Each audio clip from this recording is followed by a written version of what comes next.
다 함께 음악에 맞추어 기도하심으로써 대림절 둘째 주일 예배를 시작하겠습니다.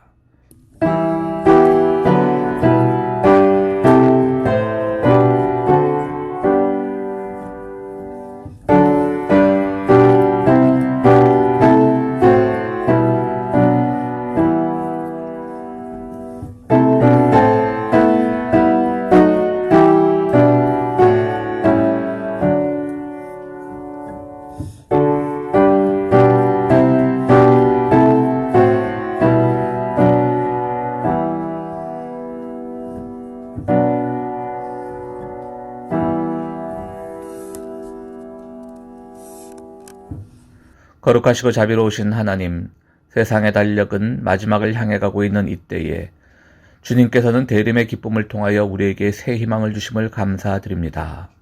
모든 일이 그러하듯이 한 번의 끝은 없으며 끝을 준비하는 과정에서 우리의 새로운 삶이 시작된다는 것을 믿는 이 예배가 될 수 있도록 주여 도와주시옵소서.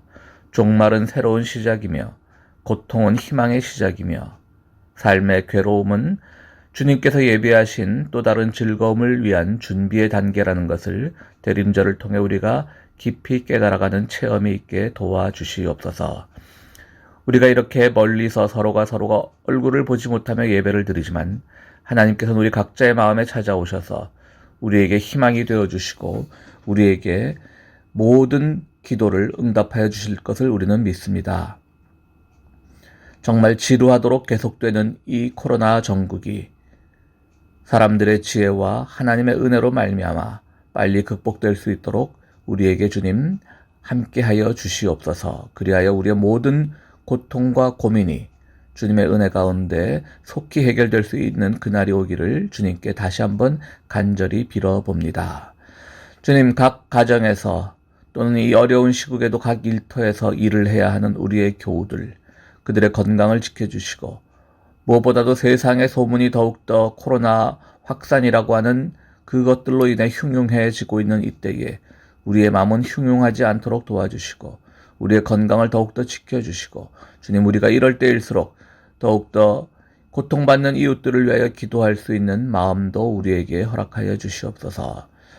주님, 힘이 듭니다. 주님, 어렵습니다. 그러나 그 힘듦과 어려움 속에 주님의 사랑이 다시 한번 내재하고 있음을 우리는 알고 있사오니 주여, 이 기간 동안 우리가 믿음을 더욱 굳세게 하여서 주님을 바라보는 희망이 헛되지 않다는 것을 다시 한번 온 세계에 전하는 우리들이 될 수 있도록 주여 도와주시옵소서. 지난 한 해 동안 우리의 교회도 지켜주심을 감사드립니다. 각자가 서로 만나지 못하였지만 있는 곳에서 교회를 위하여 기도하며 교회를 위하여 걱정하며 교회를 위하여 헌신하였던 그들의 모든 기도와 손길을 우리가 알고 있사오니 주님, 그 손길과 그 기도와 그 마음 속에 함께 하셔서 정말 우리가 평화의 교회라는 지체를 통하여 온라인 상에서라도 서로 교제하는 그런 귀한 공동체로 삼아주시기를 간절히 바랍니다. 아버지 하나님, 이제 미국도 새해가 되면 새로운 정치 세력이 등장하고 우리의 고국도 또한 한반도 문제 때문에 그것이 우리에게 득이 될까 실이 될까 저울질을 하고 있습니다. 그러나 인간의 저울질과 인간의 생각은 덧없는 것. 오직 우리는 주님만을 믿고 나갈 때에 우리 고국에도 평화의 소식을 전해주시고 우리가 제2의 고향으로 살아가는 이곳 미국 땅에도 정의가 다시 살아 숨쉬는 그런 기쁨의 나라가 될 수 있도록 주여 도와주시옵소서.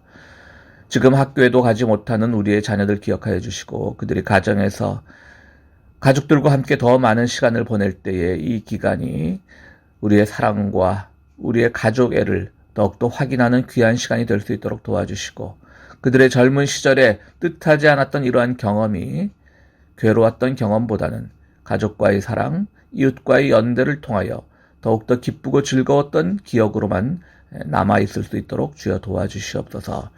우리의 교우들 지켜주시고 주님, 오늘 이 예배도 주님께 의탁하오니 우리 예배를 받아주시옵소서. 예수 그리스도 이름으로 기도드리옵나이다. 아멘. 한 주간도 평안하셨습니까? 새로운 달 12월 첫째 주입니다. 아기 예수의 탄생을 기다리는 대강절, 대림절 주일이 또한 시작되는 그런 주일이기도 하고요. 2020년 이제 달력이 하나 남았고요. 2020년 성탄을 맞이하는 지금 상황이 우리에게 어떤 소망과 또 어떻게 한 해를 정리하고 또한 새로운 해를 어떻게 전망할지 다시 한번 깊게 생각하는 그런 시간인 것 같습니다.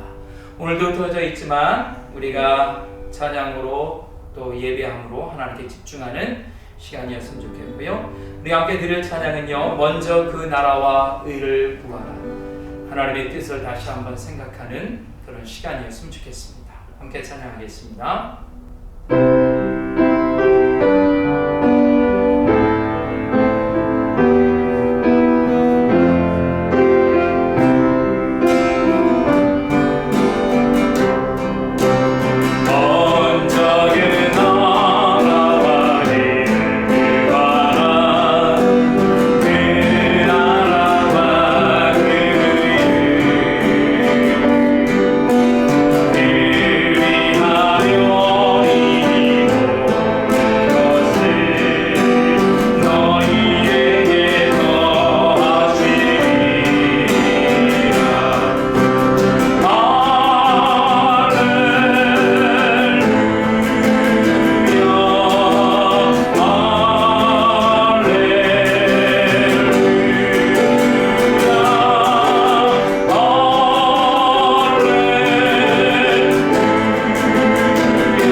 우리의 작은 바람, 소망을 하나님께 구하는 우리의 삶이길 소망합니다. 이 시간 다시 찬양할까요? 주께 가까이 날이 들어서서 간절히 주님만을 원합니다. 함께 찬양하겠습니다. 주님만을 원합니다.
앉으셨는데 그 거룩함을 이 시간 함께 찬양하겠습니다.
오늘 우리들에게 주시는 하나님의 말씀은 요한복음 4장 5절에서 15절까지의 말씀입니다.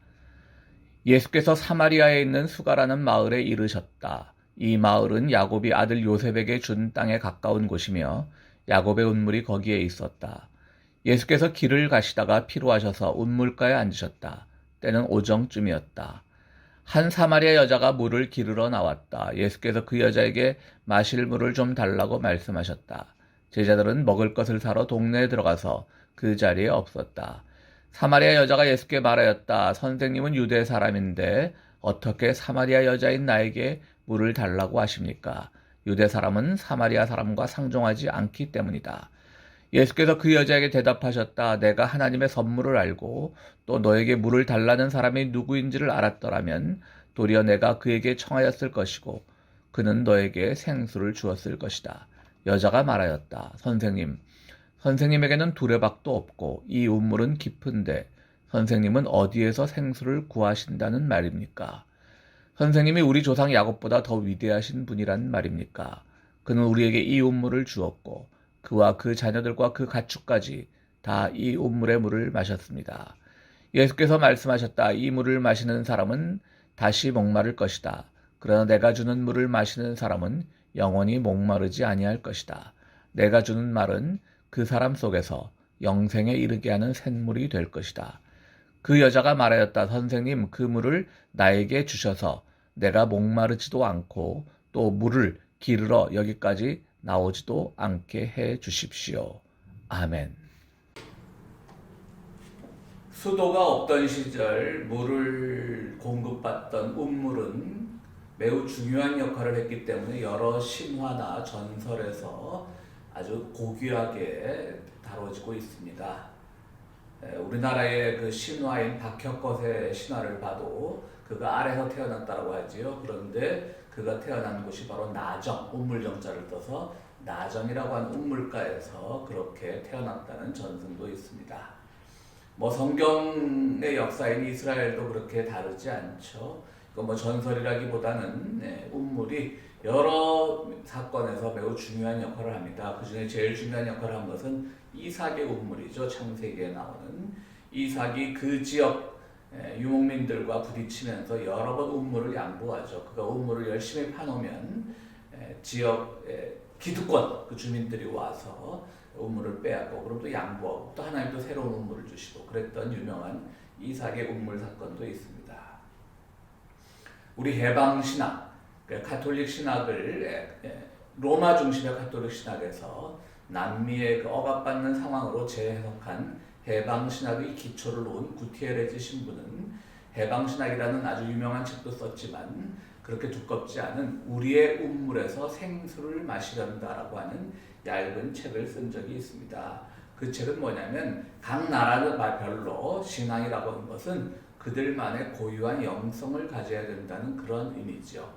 그러니까 뭐 정해진 어떤 틀에 박힌 그런 신앙에서 벗어나서 각 지역의 정서와 문화와 역사 그런 것들을 통해서 발현되는 신앙이야말로 진정한 중요한 신앙이라고 구티에레즈는 말하면서 그 내용을 우리의 운물에서 생수를 마시련다라고 하는 그런 특이한 제목으로 지었습니다. 뭐 구티에레즈 하면 뭐 해방신학 말씀드렸듯이 그리고 교황청에서 파문당한 적도 있고요. 너무나 또 혁명사상을 강조한다고 해서 80년대 뭐 전두환 정권 때는 해방신학은 뭐 빨갱이 용공신학이다 그래서 엄청나게 또 그것이 우리나라 신학계에 우리나라 교회에 발을 붙이지 못하게끔 정권 차원에서도 많이 억압을 했던 그런 신학이기도 합니다. 저한테 그 우리의 우물에서 생수를 마시란다라고 하는 얇은 책이 있었는데요. 분명히 있었는데 한참을 찾았습니다. 이게 얇은 책이기 때문에 저 책꽂이 한 구석에 있더라고요. 찾아서 다시 보다가 보니까 재밌는 사실을 발견을 했습니다. 그 서문을 쓴 사람이 있었어요. 그게 86년인가 우리나라에 나온 책이니까 그때가 제가 막 대학을 졸업했을 때니까 저도 참 그 책을 오래 갖고 있었던 것이죠.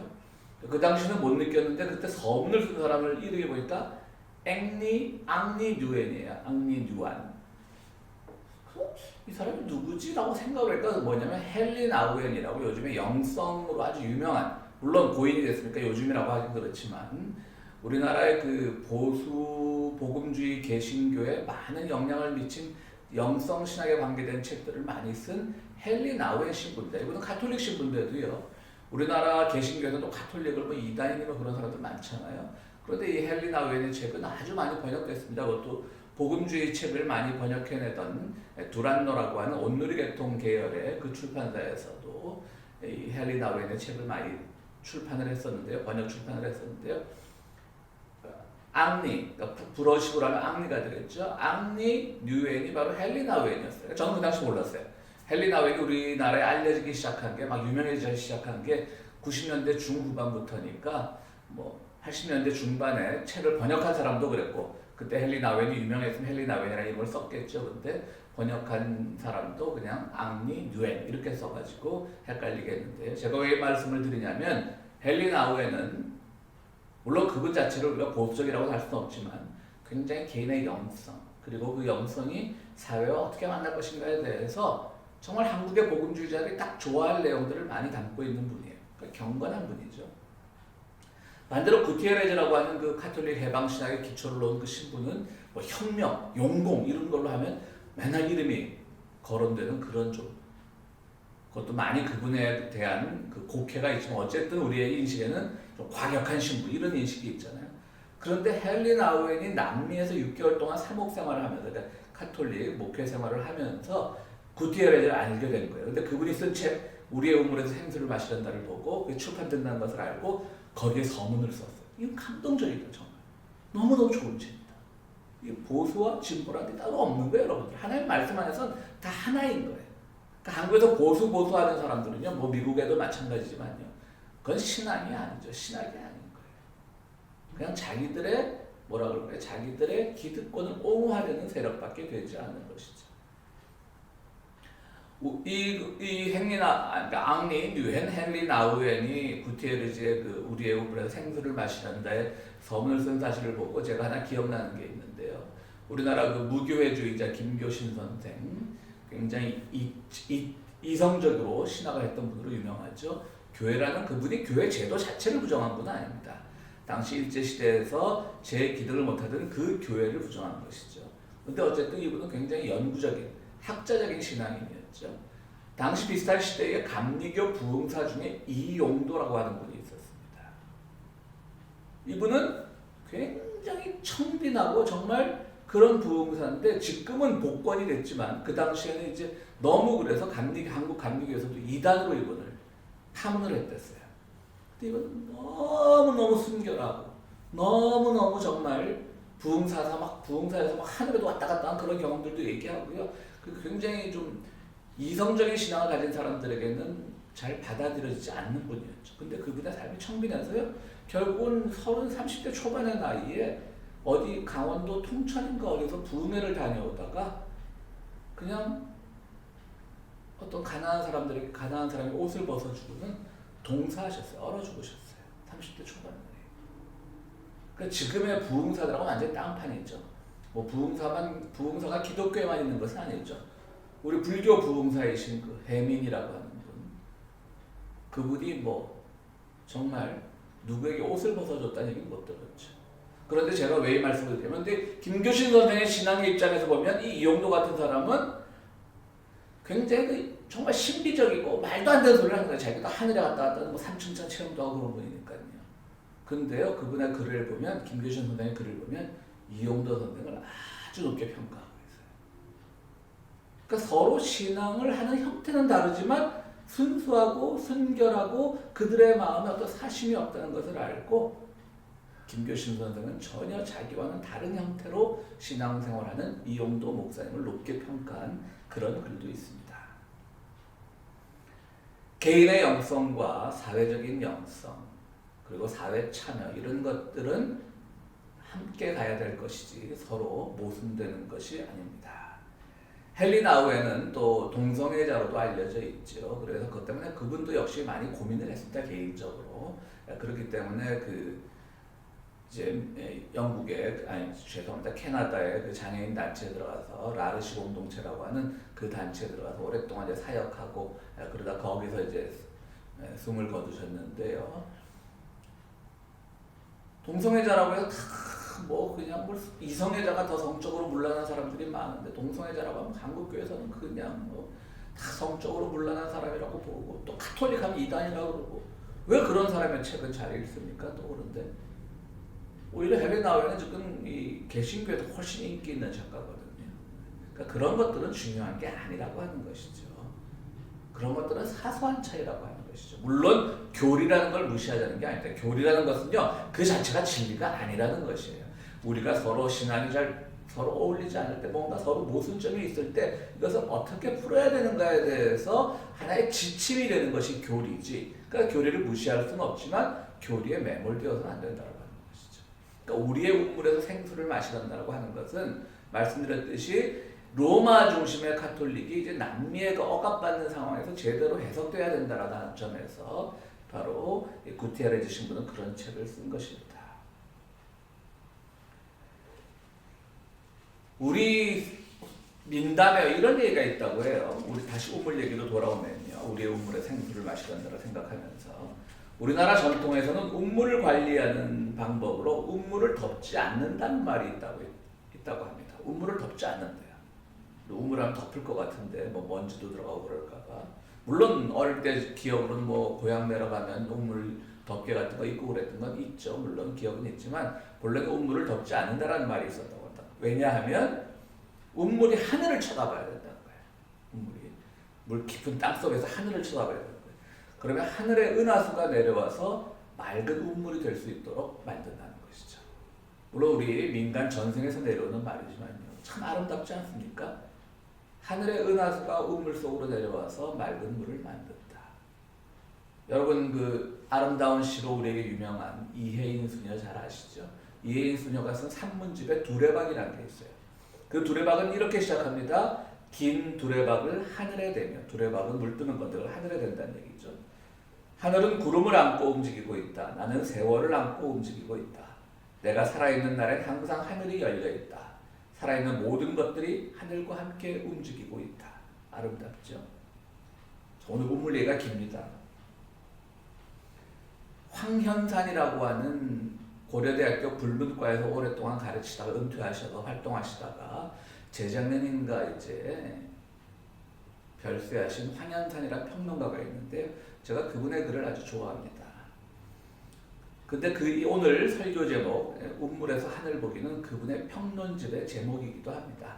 그러니까 이분은 왜 그런 우물에서 하늘 보기라는 걸 이 평론집의 제목으로 썼을까?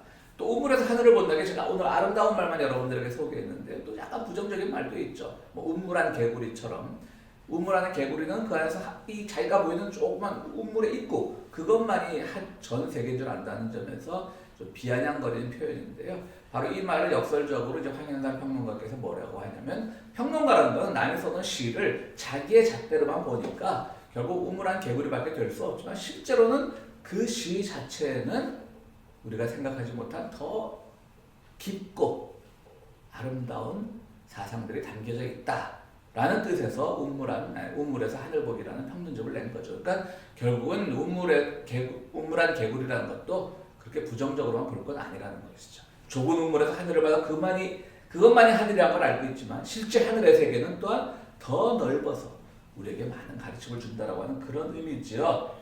서론이 길었는데요. 우물을 덮지 않는다라는 우리 민담에 나오는 말, 또 우리의 우물에서 생수를 마시는다라고 하는 해방신학자 구티에레스의 책 제목, 긴 두레박을 하늘에 대며로 시작하는 이혜인 수녀의 두레박이라는 산문집 제목, 그리고 황현산 평론가의 우물에서 하늘 보기라고 하는 이 네 가지 아름다운 말들이 다 어디서 나왔을까 생각해 보니까 뭐 이분들이 진짜 거기서 다 생각을 하지는 않았겠지만요. 어디서 나왔을까 생각해 보니까 바로 사마리아 여인의 우물입니다. 여러분들 요한복음 4장에 아주 길게 소개되어 있는 사마리아 여인과 예수님의 대화를 잘 기억하시지요. 예수님께서 어느 날 뜨거운 날 사마리아 지역을 지나시다가 원래 유대 사람들은 사마리아 지역을 지나지 않습니다. 그런데 예루살렘으로 가려면 그곳이 샛길이었다고 합니다. 그러니까 빠른 길이기 때문에 그리로 지나가죠. 제자들은 반대하죠. 여기로 지나가다가 이 사마리아 사람들한테 무슨 낭패를 당할지도 모릅니다. 그러니까 예수님 떳떳하게 지나가시는 거예요. 다 같은 이스라엘인데 내가 왜 여기를 마다하냐. 근데 이제 가다가 이제 제자들은 또 먹을 것이 없나 마을에 음식을 구하러 가고 예수님 혼자 남았는데 목이 마르신 거예요. 목이 마르셨다기보다는 배가 고프셨겠죠. 물배를 채우시려고 그랬겠죠. 이제 그 사마리아 여인에게 이제 물 한 잔 주실 수 있습니까? 라고 하니까 여인이 탁 쏘는 말로 하죠. 당신은 유대 사람인데 어떻게 사마리아 여자인 나에게 물을 달라고 하십니까? 그냥 물 한 잔 떠주면 되는데 우리나라 전통에서는 뭐 길 가던 나그네가 물 한 잔 달라 그러면 너무 목말라서 급히 마실까봐 나뭇잎까지 띄워주는 그런 정서가 있는데 그렇게 나뭇잎은 띄워주지 못할 망정 그냥 이렇게 드세요라고 하면 될 터인데 왜 사마리아 여인은 당신은 유대 사람인데 예수님을 향해서 왜 나에게 물을 달라고 하십니까? 라고 했을까요? 여인의 마음에 상처가 많았겠죠. 그 상처는 한 개인의 상처일 수도 있습니다. 뭐 결혼에 대한 이야기, 오늘은 그 주제가 아니기 때문에 결혼에 대한 이야기도 많이 나오죠. 사마리아 여인은 남편이 5이나 있었고 지금도 내 남편이 아니라 그런 말도 나오는 것처럼요. 그게 주제가. 그런 상처가 있을 수도 있고 또 하나는 바로 사마리아라고 하는 지역적 상처죠. 구약시대의 사마리아는 아시리아로부터 침략을 당했죠. 그러나 우리 일제시대 또 일제강점기 때도 그랬듯이 또 어느 나라든 정복을 하면 그 피지배 지역에 어떤 혼을 말살하기 위해서 막 동화 정책을 쓰죠. 결혼을 하고. 그래서 아시리아인들과 이스라엘 사람들이 강제로 동화 정책을 해서 동화 정책을 쓴 결과 거기서 태어난 사람들이 바로 사마리아 사람들입니다. 그러니까 이스라엘 사람들 같이 막 혈통의 순수성을 중요한 사람들한테 사마리아는 아주 그냥 뭐 우리 민족도 아닌 거죠. 더군다나 페르시아 이제 바빌론으로부터 페르시아의 도움을 받아서 이스라엘로 다시 귀환한 사람들이 새로 성전을 지으려고 할 때 사마리아 사람들은 본래 이제 그 바벨론으로 끌려간 적이 없기 때문에 그 터전을 잡고 살다가 돌아오니까 사마리아 사람들이 그 성전을 짓는 거를 좀 방해를 하긴 했었죠. 그러니까 오랜 그 사마리아 사람들과 정통 그 순수 혈통의 이스라엘 사람들 간의 갈등이 있었던 것이죠. 그런 방해를 한 적도 있고. 그런 거니까 뭐 민족적으로 아주 앙금이 많이 쌓였던 것이죠. 그런데 한편으로는 그 사람들도 하나님을 믿는 사람들입니다. 사마리아 성경도 지금 우리가 믿는 그 구약의 성경과 유대교가 가지고 있는 우리식으로 말하면 구약이죠. 유대교 경전과 똑같습니다. 단 사마리아 경전에서 좀 순서가 틀린 건 있습니다.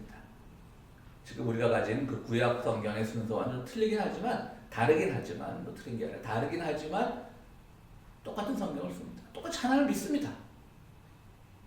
그런데 그것이 오랫동안 왜 우리가 저 유대인들로부터 그렇게 핍박을 받고 무시를 당해야 되는가? 그 말이 그냥 그 오래된 깊은 생각이 예수님의 물 한 잔 달라고 해서 팍 폭발을 해버린 거죠. 예수님이 누굽니까? 금방 감지를 하시죠. 아, 이 여인의 상처뿐 아니라 이 사마리아 사람들이 가지고 있는 상처가 크구나 라고 합니다. 그러면서 이 여인은 우리도 야곱의 운물을 마시고 우리도 예루살렘 성전을 향하고 있는데 왜 우리가 이렇게 차별을 받아야 됩니까? 라고 얘기할 때 그 말 속에 이미 이 여인은 자신의 운물이 아니라고 하는 그런 뉘앙스를 품고 있었던 겁니다. 야곱의 운물, 야곱이 구약의 인물이니까 야곱의 운물 그러면 구약 성경 어디쯤 야곱의 운물이 나오겠지라고 우리가 생각하기 쉬운데 구약 전 성경에는 야곱의 운물이라는 단어가 없습니다. 이삭의 운물은 있죠. 말씀드렸던 이삭이 그 지역 그랄 지역의 유목민들하고 이제 갈등이 있을 때 우물 사건이 터지지 않습니까? 야곱의 우물이라는 말은 없어요. 근데 야곱은 누굽니까? 바로 그가 천사와 씨름하면서 그가 이스라엘이라고 하는 이름을 받았던 것이죠. 그러니까 이 사마리아 여인은 자기도 이스라엘 사람인 것을 강조하고 싶은 거예요. 그러니까 구약에도 없는 말, 이건 야곱의 우물인데라고 말을 하는 거예요. 우리도 이스라엘 사람이에요. 우리도 예루살렘 성전에 가고 싶어요. 거기서 제사 드리고 싶어요. 근데 왜 우리가 이래야 돼요? 그때 주님께서 말씀하시는 것이죠. 나를 통해서 생수를 마셔라. 그 말은 뭐예요? 내가 영원히 너에게 목마르지 않은 물을 주겠다. 우리는 그 말을 너무 물론 주님은 구원의 근원이시니까 우리에게 그런 말씀을 하시는 것, 그건 신학적으로 맞지만요. 너무 그렇게만 해석을 하면 안 돼요. 예수님은 지금 이 여인에게요. 네 우물에서 생수를 마셔라고 말씀하시는 거예요. 지금 이 사마리아 지역에 있는 우물이면 당연히 그 여인의 우물이지? 아니죠. 야곱의 우물이라고 호칭하죠. 이 여인은. 왜 야곱의 우물이라고 호칭합니까? 우리도 이스라엘 되고 싶어요. 사마리아로 구박받기 싫어요. 사마리아로서 주체성을 가지고 살아가라는 거예요. 너희들을 사마리아인이라고 학대하고 폄하하고 구박하는 사람들이 문제인 것이지 너희가 그 구박하는 사람들의 그 정서에 이스라엘 정서를 가질 필요가 없다는 거예요. 예루살렘에서 제사 지내지 마라. 이곳 그리심산에서 그 지역에 있는 주로 사마리아인들이 제사 지내던 그 그리심산에서도 제사 지낼 날이 올 것이다. 바로 그것이 바로 너희 우물에서 생수를 마시는 거다. 그리고 그것을 통해서 너희는 바로 이 우물가에서 하늘을 볼 수 있는 거다. 왜 예루살렘 가야지만 꼭 하늘, 즉 하나님을 볼 수 있는데 왜 너희들이 야곱의 우물이라고 이 호칭함으로써 야곱의 후손들은 너희들을 인정도 안 해준다. 너희들은 꾸역꾸역 야곱의 우물이라고 호칭하면서 왜 자꾸 이스라엘성을 가지려고 하는데? 라고 하는 거죠. 그러면서 너희는 너희 우물의 생수를 마시려고 하는 겁니다.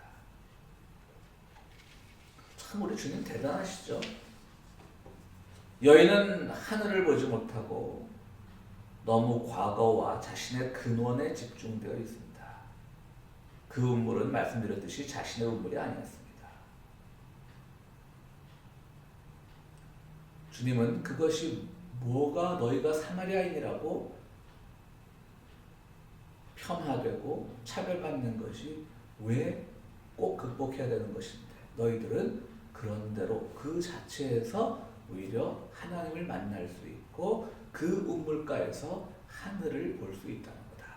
그 말씀을 하시는 거예요. 그러니까 너무 내가 출신이 어디지 근원이 어디지 이거 따지다 보면요 구원도 없고 아무것도 없습니다. 그러나 사마리아 사람이 떳떳한 거예요. 그리고 앞으로 이제는 이 사마리아인 내가 스스로 하나님을 만나고 스스로 우리의 물을 마시고 스스로 야곱의 우물이 아니라 사마리아의 우물이라고 호칭할 수 있는 그런 자신감을 가지라고 하는 겁니다. 주님 바로 그 말씀을 하시는 거예요. 그것이 바로 하늘을 보는 일입니다. 지금 우리는 뭐 계속 이 코로나 전국이라 그런 식으로 설교를 드리고 있는데요. 바로 우리가 서 있는 자리는 좀 힘든 자리입니다. 코로나 소식은 여전히 우리를 안타깝게 만들고요. 그런데 여러분들 힘든 자리든 고통의 자리든 여기서 하늘을 직접 보십시오. 우리는 우물이라고 지금 힘듦에만 갇혀 있는 겁니다. 그런데 그 안에서도 하늘을 보자는 거예요. 그러니까 우물한 개구리가 꼭 나쁜 의미는 아닌 거예요. 그 안에서도 하늘을 보자는 거죠. 우물한 개구리가 왜 내 세상은 이렇게 좁지라고 그렇게만 한탄하는 게 아니라 지금 내가 처한 상황에서 하늘을 보자는 거예요. 근데 하늘은 놀랍게도 우리에게 마치 은하수가 물을 맑게 해주듯이 하늘은 놀랍게도 하늘을 바라보는 우리들에게 은총을 주시고 축복을 주신다는 그 말씀을 지금 주님께서 하고 계신 거예요. 하늘은 한없이 자비로워서 우리에게 은하수 같은 축복을 마구 내려주신다고 하는 것이죠. 예수를 믿으면 반드시 이러이러한 결과가 나와야 되고 축복받고 이러이러한 결과가 나와야 되고 이러이러한 식으로 믿어야 되고 이러이러한 용어로 우리의 신앙을 표현해야 되고 이러이러한 삶의 방식으로 우리 스스로를 자유롭게 하지 못하고 어떤 예수쟁이의 삶의 방식으로 가두어 놓는 것.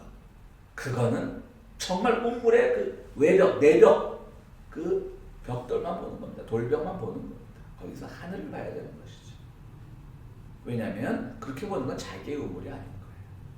남의 우물. 난 예수 믿고 축복받았습니다. 예수 믿고 부자 됐습니다. 예수 믿고 건강 회복했습니다. 예수 믿고 자녀가 잘 됐습니다. 예수 믿고 그렇게 자기만의 그 다른 사람들이 만들어 놓은 우물, 그 사람들의 우물을 제가 탓할 생각은 없어요. 당연히 우리는 그 우물에서 그들만의 우물을 통해서 축복받은 사람들도 분명히 있을 테니까요. 그런데 그들의 우물이에요. 나의 우물을 그들의 우물로 그들의 우물을 나의 우물로 그렇게 만들 필요는 없다라고 하는 것이죠. 남들이 다 그렇다고 만들어 놓은 그 우물 속 세상으로 우리가 굳이 들어가서 야 여기 진짜 우물이 있었네 할 필요가 없다는 거죠. 내가 지금 살아가는 자리가 바로 주님께서 주신 하늘과 맞닿아 있는 두레박이 연결되는 그런 우물이라고 하는 겁니다. 우리 모두는 나름대로 상처와 고름을 안고 살아갑니다. 그 상처를 없었다는 듯이 깨끗이 지울 수 있는 기적과 마법의 물은 없습니다. 그 상처와 고름이 곧 하늘에 닿는 두레박이며 그 상처에 내려지는 은총이 은하수처럼 아름다우며 그것이 곧 하늘의 신비고 그것이 곧 우리가 마셔야 될 신앙의 생수입니다. 사랑하는 성도 여러분, 오늘 우리가 처한 삶의 자리에서 어떤 기적적인 변화를 꿈꾸기보다 바로 여기서 하늘을 바라보면서 내 비록 지금 삶에 살아가는 것은 답답하고 우물안처럼 좁지만 그 안에서 하늘을 바라볼 때 하늘은 뚜껑 없는 우물을 통하여 우리에게 한없이 은총을 내려줄 것입니다. 오늘 사마리아 여인에게 한 예수님의 말씀은 바로 그러한 뜻입니다. 여러분들의 축복과 은총을 기원합니다. 기도하시겠습니다. 거룩하시고 자비로우신 하나님, 우리 살아가면서 지금 이 시국이 너무나 답답하고 우리가 마치 갇혀있는 듯하며 때로는 우리의 숨통이 막힌 것 같은 답답함을 느낄 때가 많습니다. 그러나 주님, 우리가 그 안에서도 여전히 하나님을 바라볼 수 있도록 도와주시옵소서. 더러는 음물한 개구리라고 우리를 탓하는 목소리가 있을지 몰라도 우리는 그렇게서라도 운물을 만들고 있는 외벽의 내벽에 갇혀 살기보다는 하늘을 바라봄으로써 우리가 알지 못하는 하늘의 무한한 신비를 내려받는 우리들이 될 수 있도록 주여 도와주시옵소서. 이 참으로 엄혹한 시절에 견뎌내는 우리들을 축복하시고 그 안에 정말 하늘과 맞닿는 기적을 우리들에게 내려주시옵소서. 예수 그리스도 이름으로 기도드리옵나이다. 아멘. 네, 특별히 교회 소식으로 드릴 말씀이 없네요. 코로나 전국을 조심하라는 말씀밖에 드릴 것이 없네요. 오늘 조금 우리가 살고 있는 그 로스앤젤레스 또 우리의 고국 여전히 코로나 소식으로 우리에게 우울한 소문만 들려지고 있는데요. 여러분들 오늘 이곳에서 나오는 그 미주중앙일보가 거기 보니까 왜 아시아인들은 코로나에 강한가? 그것도 다 일설이지만요. 그런 기사가 있더라고요. 그렇다라고 해서 우리가 안 걸리는 건 아니겠지만 그런 기사를 통해서라도 조금의 위로를 받았으면 좋겠습니다. 우리 성가대에서 활동하시는 그 박상원 교우께서 그동안 이제 다른 사람과 같이 일을 하다가 이제 오늘죠. 이제 방송 나가는 건 오늘이고 제가 설교 기준은 내일인데요. 내일 이제 얼바인 지역하고 갑자기 좀 생각이 안 나는데 옆에 어디입니까? 그 지역에서 이제 마켓 안에 있는 스시집을 직접 이제 개장을 하십니다. 이제 그 개장한 그곳에 이제 많은 은총이 내려지길 바라고요. 또 그곳에서 또 많은 또 여러 사람들과 함께 교류하면서 또 많은 물질의 축복도 있었으면 좋겠습니다. 제가 한번 신방 가기로 했는데 그때 다녀와서 여러분들에게 자세한 주소랑 알려드리도록 하겠습니다. 여러분들 새로운 사업을 시작하는 박성원 교우에게 많은 기도로 후원을 부탁드립니다. 함께 기도하시겠습니다. 이제는 우리를 죄에서 구원하신 우리 주 예수 그리스도의 은혜와 우리가 세상 살아갈 때 항상 베푸시는 하나님의 참 좋으신 사랑과 성령님의 감화 감동하심이 오늘 우리를 둘러싸고 있는 현실이 우물과 같이 좁은 것이지만 그곳에서도 하늘을 바라봄으로써 하늘의 무한한 신비를 체험하기로 다짐하는 우리 모든 성도들 위해 지금부터 영원토록 함께 하시기를 축원하옵나이다. 아멘.